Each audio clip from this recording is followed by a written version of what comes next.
വായികം ഭണ്ഡാരമൊക്കെ വാരിക്കെട്ടി ഇന്ന് എങ്ങോട്ടാണെന്നല്ലേ? പുതിയൊരു യാത്ര പോകാം, ആനക്കുളത്തിലേക്ക്. മൂന്നാറിൽ നിന്നും കുറച്ച് കിലോമീറ്റർ അകലെയാണ് ആനക്കുളം സ്ഥിതി ചെയ്യുന്നത്. വൈകുന്നേരങ്ങളിൽ ആനകൾ വെള്ളം കുടിക്കാൻ വരുന്നത് കൊണ്ട് തന്നെ അവിടെ ആനകളുടെ ബിവറേജ് എന്നും അറിയപ്പെടുന്നു. ഒരുപാട് ഗസ്റ്റുകൾ പോയിട്ട് അഭിപ്രായം പറയാറുണ്ട്, നല്ല സ്ഥലമാണ്, ജീവിതത്തിൽ ഒരിക്കലെങ്കിലും വിസിറ്റ് ചെയ്യണമെന്ന്. യുദ്ധത്തിന്റെ ഭീകരത മൂലം ഞങ്ങൾക്കും ഒരുമിച്ച് ലീവ് കിട്ടി. അങ്ങനെയാണെന്നുണ്ടെങ്കിൽ ആനക്കുളം വരെയും പോയി വരാമെന്ന് ഞാനും സുഹൃത്തുക്കളും. ഞങ്ങളിന്ന് പോകുന്നത് ജീപ്പിലാണ്. ജീപ്പ് ഡ്രൈവർ ആവട്ടെ നല്ലൊരു ഗൈഡും. ഞങ്ങളുടെ കൂടെ വെസ്റ്റ് ബംഗാളീസും ആസാമികളും ഉള്ളതുകൊണ്ട് തന്നെ അവരോട് മലയാളം പറഞ്ഞ് ഗൈഡ് ചെയ്ത് കൊണ്ടുപോവുക ബുദ്ധിമുട്ടാണ്. ഇദ്ദേഹത്തിന് എല്ലാ ഭാഷയും വശമാണ്. അതുകൊണ്ട് തന്നെ ആള് നല്ല രീതിയിൽ അവരെ ഗൈഡ് ചെയ്തു. ഇങ്ങനെ ഞങ്ങൾ സെക്യൂരിറ്റി കവാടമൊക്കെ കടന്ന് എല്ലാവരോടും യാത്ര പറഞ്ഞു പോയി. പോകുന്ന വഴിയിൽ മൊത്തം പച്ചപ്പും തേയിലത്തോട്ടങ്ങളുമായിരുന്നു. ഇതെത്ര കണ്ടാലും എനിക്ക് ഇത് മതിയാവില്ല. ആദ്യത്തെ ഞങ്ങളുടെ സ്പോട്ട് ഒരു ഗുഹയാണ്. 1.5 കൊല്ലമായി മൂന്നാറിലുണ്ട് എന്നുണ്ടെങ്കിലും ഇതുവരെ ഈ ഗുഹ ശ്രദ്ധയിൽപ്പെട്ടിട്ടില്ല. ഞങ്ങളുടെ റിസോർട്ടിൽ നിന്നും വെറും 5 കിലോമീറ്റർ മാത്രം അകലെയാണ് ഈ ഗുഹ സ്ഥിതി ചെയ്യുന്നത്. ആദ്യം തന്നെ ചേട്ടൻ ഞങ്ങളുടെ അടുത്ത് പറഞ്ഞു, നിങ്ങളിത് കണ്ടിട്ടുണ്ടാവില്ല, ചെന്നൊന്ന് നോക്കിയിട്ട് വരാൻ. അകത്തേക്ക് ചെന്നപ്പോൾ ഒരുപാട് ദൂരമുള്ള ഒരു ഗുഹ.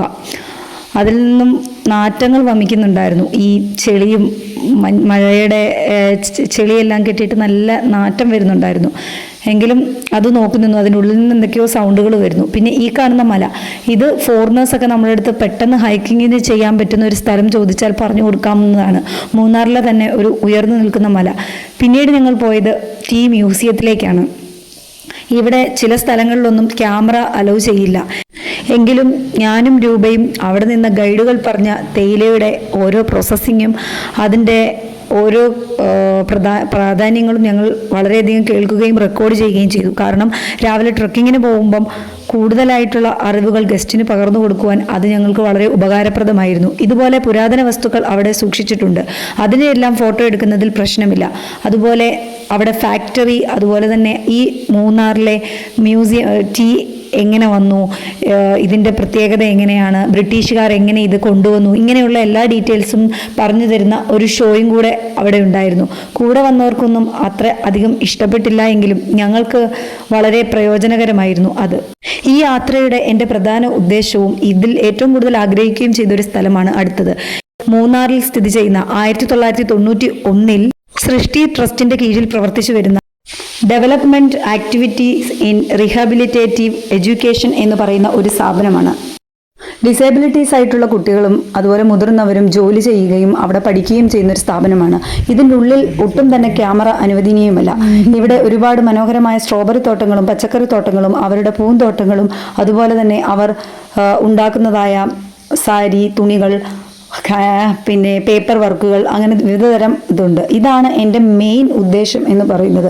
ഇവിടെ ചെന്ന് കഴിഞ്ഞാൽ മനുഷ്യൻ ഒന്നുമല്ല, നമ്മളുടെ കഴിവുകൾ ഒന്നുമല്ല എന്ന് അവരെ കാണുമ്പോൾ നമ്മൾക്ക് തോന്നിപ്പോവും. അത്രയേറെ മനോഹരമാണ്, എങ്കിൽ കരളലിയിക്കുന്ന കാഴ്ചകളുമാണ്. നിങ്ങൾ മൂന്നാറിലേക്ക് വരുന്നുണ്ടെങ്കിൽ തീർച്ചയായിട്ടും അത് വിസിറ്റ് ചെയ്യുക. പിന്നീട് ഞങ്ങൾ പോയത് നല്ല മനോഹരമായ അരുവികളിലൂടെയും ഇഡ്ലി ഹിൽസിലൂടെയും അതുപോലെ എക്കോ പോയിന്റുകളിലൂടെയും എല്ലാമാണ്. നാട്ടിൽ ഭയങ്കര ചൂടാണെങ്കിലും മൂന്നാറിൽ അത്ര കണ്ട് ചൂടില്ല. എങ്കിലും ഈ വാട്ടർഫോൾസിൽ പോയി കുളിച്ച് കഴിഞ്ഞപ്പോഴത്തേക്കിനും മനസ്സിനും ശരീരത്തിനും നല്ല ആശ്വാസം ഉണ്ടായിരുന്നു.